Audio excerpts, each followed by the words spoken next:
In a previous lesson, we considered the derivative of the natural log function, and so now we'll work on integrating that.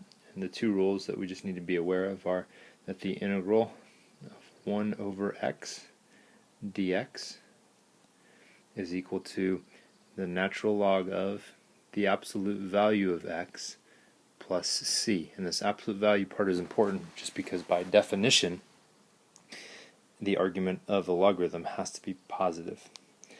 Second, if we have something that's more complicated than just x, then the integral of 1 over u du is still going to be equal to the natural log of u plus c.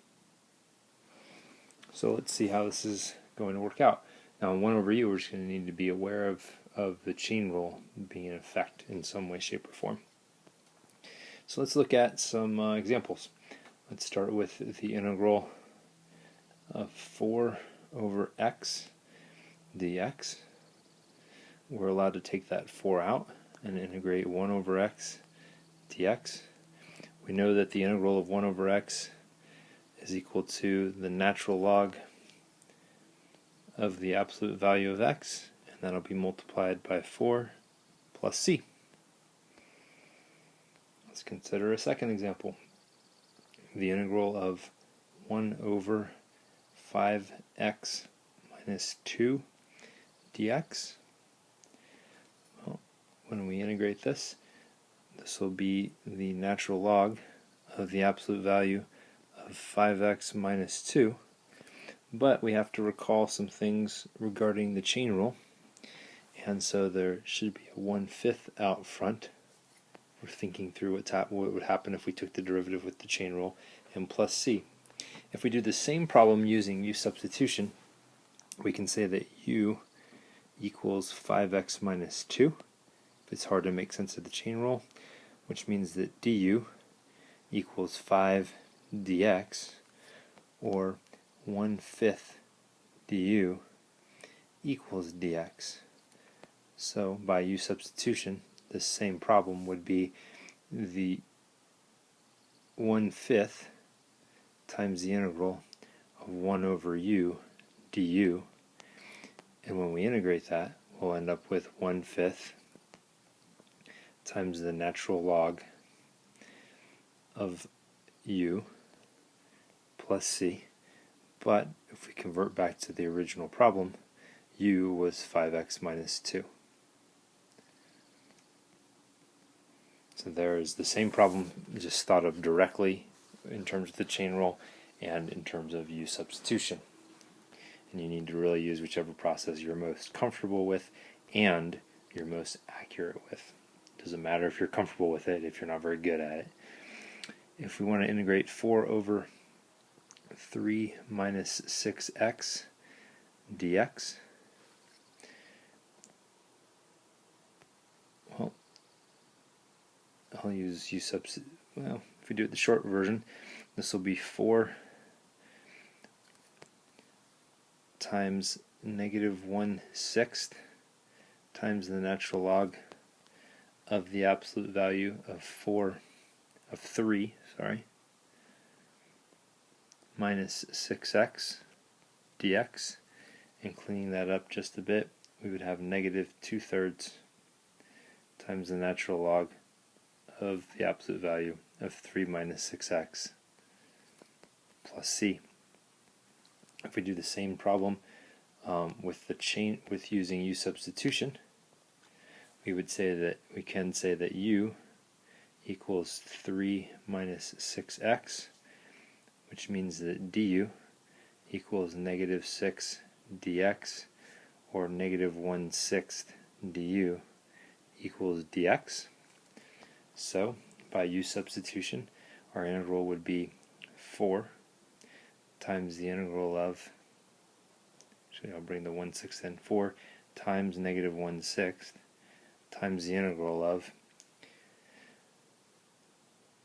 1 over u du. Integrating that, we would have negative 2/3 times the natural log of u plus c. But since u is equal to 3 minus 6x, we can return and show that we've got the exact same answer either way. Here we have the integral of 7x over x squared minus 4 dx, and I'm going to rewrite this as 7 times the integral of x over x squared minus 4 dx. To help me keep track of things, I'm going to use U substitution and let u equal x squared minus 4, which means that du equals 2x dx, or 1/2 du equals x dx. Making my substitution, this will become 7 times 1/2 times the integral of 1 over u du. And when we integrate this, we'll have 7/2 times the natural log of the absolute value of u plus c, and since u equals x squared minus 4, we have 7/2 times the natural log of x squared minus 4 plus c. And some of you may have done this another way. Again, one of the things I would encourage you to do is, just like if this was classwork, pause the video, see if you can do the problem by yourself to get that extra practice. Let's look at some more.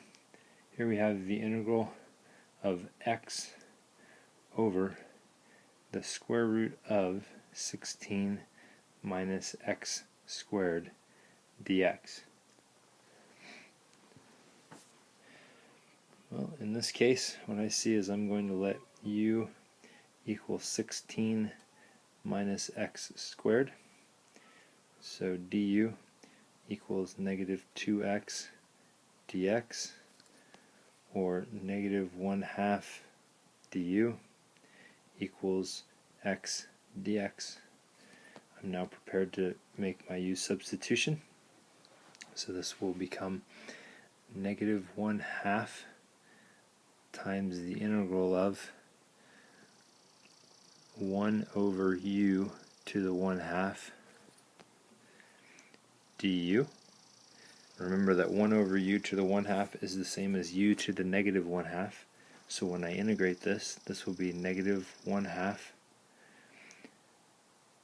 times, it's going to go back to u to the positive 1/2 in the numerator, and this should be times 2 plus c.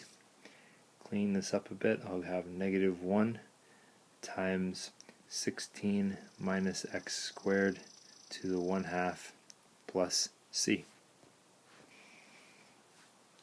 So just because it's a fraction doesn't mean I'll necessarily be dealing with the natural log function. I just need to be aware of the situation. Let's consider example 6. We've got the integral of 1 over 2x minus 1 to the 1/3 dx. I'm just going to directly undo the chain rule here. I'm going to rewrite this as the integral of 2x minus 1 to the negative 1/3 dx. When I integrate this, my base will be 2x minus 1 to the 2/3.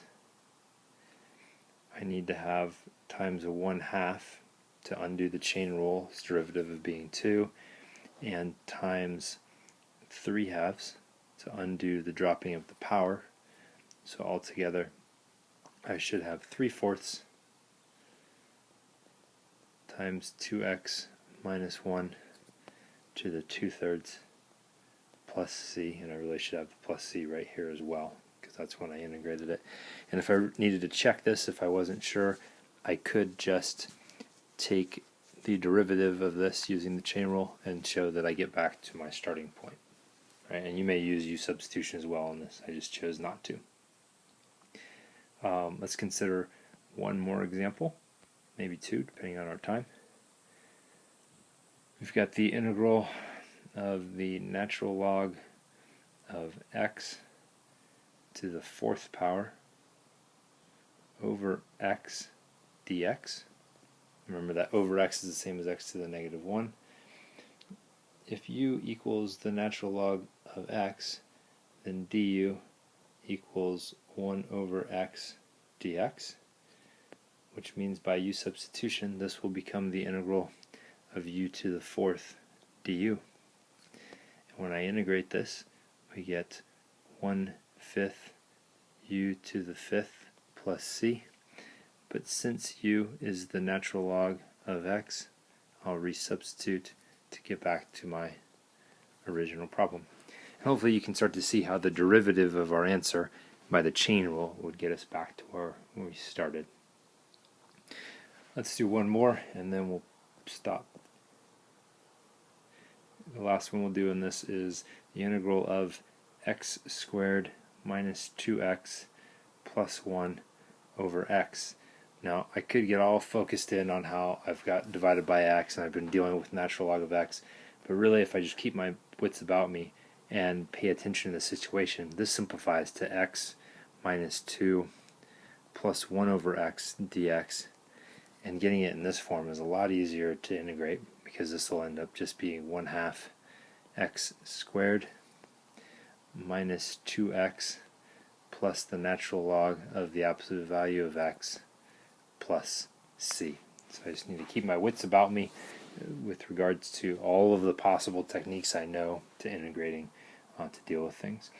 In part 2 of this, we'll consider some trig and its connections to natural log, and we will also consider some definite integrals.